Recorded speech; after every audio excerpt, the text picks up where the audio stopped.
Hi everybody and welcome to another episode of the Godly Concept. Now, as you know, guys, I have this mini saying that season 5, March, welcome season 5 of TGC. I can't believe I blew that in the first 16 seconds.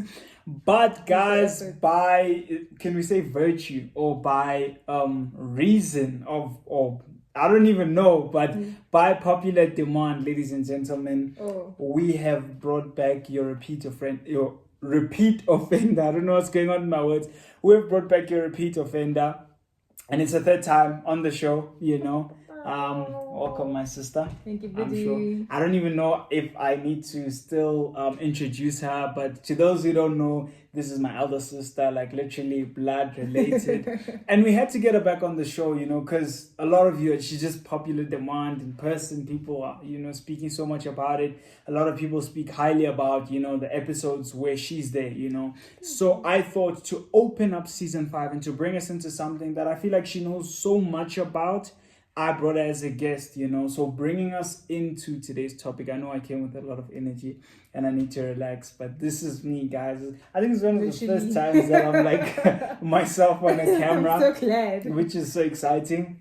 But bringing us to episode 2 of season 5, we are talking about loving yourself. You know, I think it's such a controversial topic and something that we have not looked at so much because we all prepare to be someone in a relationship, to be, you know, someone in the context of gaining, you know, but we never look at ourselves outside of the attributes and the things that we've acquired. And that's why so many people walk this journey so depressed because they are not at that location yet, because they think that physical things add value to them, you know. So bringing us to question number 1, what would you define love as? Love. Oh, I always go back to 1 Corinthians 13, that entire chapter where it says love is patient and kind, it doesn't envy, it doesn't boast, keeps no record of wrongs, it never fails. I always go back to that. That is my blueprint for, it doesn't matter what kind of relation I have with any kind of person. That is what love is. I think that's the best way of defining it. You know, I think when we go back to God, because God is love, you know, and I remember that whole thing that you were saying, that when we go back to the definition of love, and when God says his love, we must go back to the definition in scripture that love is patient, love is kind. And I think it's so interesting because love in these days is defined so much more about what we can gain. You know, a lot of people will define love as, oh, okay, people who do this for me, and people who do that, or people who show out for me, those are the ones that really love me. But we look at unconditional love as something that gives itself. So before you ever receive, you must look at it as something that you can give, you know. And I think that's where we get to understand, you know, what love is. And I think, what have been your hardest challenges when it comes to love? So before you knew the definition and you're trying to love people or either receive love from people, what was one of the hardest experiences of that? Okay, I would definitely say not understanding exactly what love is. That sometimes made me respond to people showing me love in a very harsh way or a mean way, because I didn't understand that, hey, this person is trying to show you love. When somebody was being gentle toward me or just being generous just for the sake of being generous, for me, those are things that were suspicious. And another thing was the world's or the general perception of love. If it's not something that you are shown in the home that, hey, this is what love is and this is what love is not. That thing of, you go to school, you go to campus when you get to tertiary, you go to work, you go to all these different places, and everybody has this idea of what love is. Like you were saying with the things being materialistic, somebody could say, somebody who loves me is somebody who's buying me a car, who's paying for all my things, who's buying me all these expensive gifts and taking me on all these expensive trips. When I started learning exactly what love is, those are the things that I can look back on and say those were issues for me. Yeah. I think that's one of the most powerful ways, you know, of looking at it, because I think a lot of my challenges with love was that I was expectant of it. So in a sense that I chose how I wanted to receive love. Maybe let me put it like that. So I set expectations of what love is and did not teach the person that I was seeking love from how I feel valued. So you find this person is doing the best they can, but I'm not available in that regard, because to me, this is not you showing me love. I want to be shown love this way, you know. And I think that expectation for me led to a lot of mishaps in relationships and things like that, that I had to resolve. Because I remember there was a time my sister sat me down, and she was like to me, okay, so you've been through you've gone through all of these things, you've, been through a number of relationships, and for some reason, everybody's the problem and not you, and I had to sit down and self-introspect and be like, okay, then if that's the issue, then I'm the problem. And I realized that the reason why a lot of these things were happening is because I was, my expectations, were in the wrong area. But were you were not communicating your expectations to those people at the time? Not at all. Or that's just something you held within yourself? I think my thing is that I've always thought that I've been able to give love, but I never knew how I wanted to receive it. And you cannot know how you want to receive love until you meet God. Because remember, we are all created differently. And God's perspective of bringing love to you and bringing love through you is different from that which you have, from me. Sure. So you first have to discover that how do I want to be loved, because a lot of my happiness I found in, giving people love, and I think I found a lot of my identity in group effort, I always wanted to be around friends, always wanted to be around people.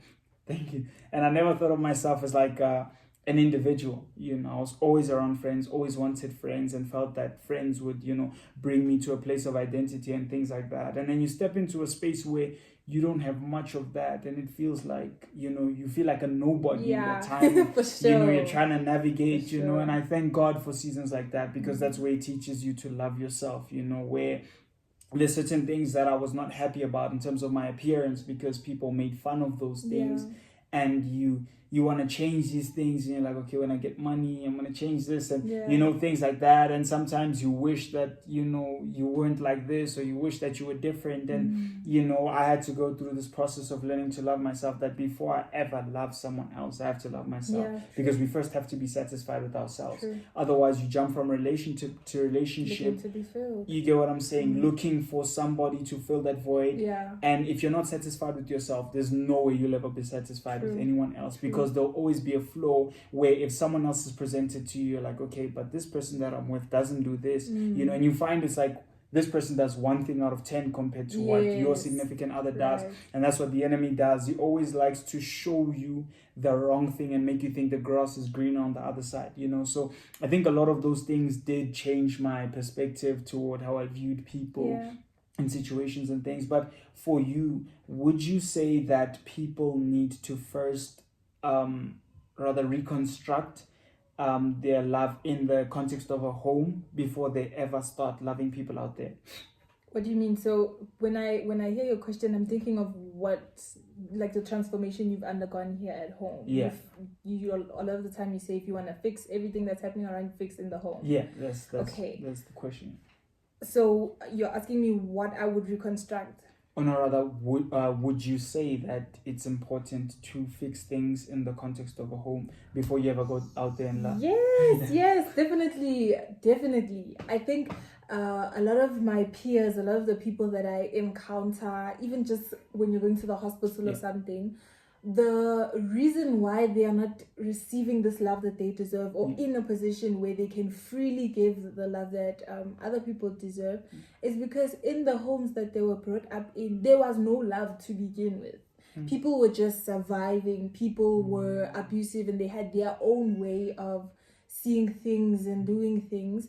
Whereas if that's something that from the home you are taught, that when you love your mom and your dad, when you love your siblings, when you love yourself, this is what it is and this is what it looks like. I think that's something so significant that if we fix that in the home, it would definitely make a difference and make an impact. I think that's one of the most powerful things, that a person can ever say, because I feel like we're all rushing to leave our homes and go build our own families and things like that. But if you think of it in hindsight, is that family is meant to teach you love, or they're the closest thing that God can use to teach you love. Because you offend each other, you see each other's flaws. Because when you're with people outside, it's easy, because let's say, for example, you're with your friends maybe 2-3 hours in a day, they're obviously the level of offense or things like that will be less than that which your family gives. Because your family there's nothing to prove. They see every time. Nothing to prove to anyone. Yeah. You are gonna be you completely. And Yeah. I feel like God works out a lot of things in us through family, where we learn how to love each other and forgive each other,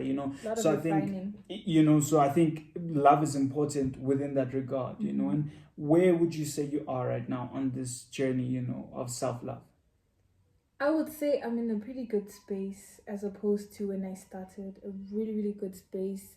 I know a lot of, maybe let me say, techniques or strategies to cope with myself, and it came with a lot of self-awareness.